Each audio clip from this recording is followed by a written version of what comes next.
Nagluluksa ngayon ang Philippine entertainment industry dahil sa pagpanaw ng tinaguriang Asia's Queen of Song na si Pilita Corrales nitong April 12, 2025.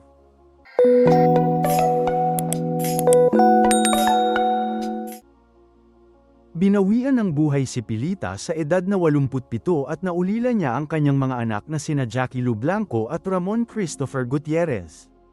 Kinumpirma mismo ng apo nitong si Janine Gutierrez ang malungkot na balita sa pamamagitan ng kanyang Instagram post ngayong Sabado ng tanghali, April 12, 2025. Abiso ng aktres sa publiko na ibabahagi nila ang ilan pang detalye ukol sa memorial services ng kanyang lola sa lalong madaling panahon.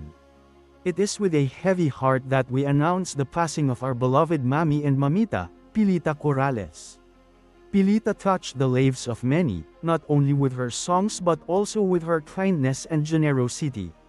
She will be remembered for her contributions to the entertainment industry, but most of all for her love of life and family. Please join us with your prayers and kind thoughts as we celebrate her beautiful life. Further details regarding memorial services will be shared soon.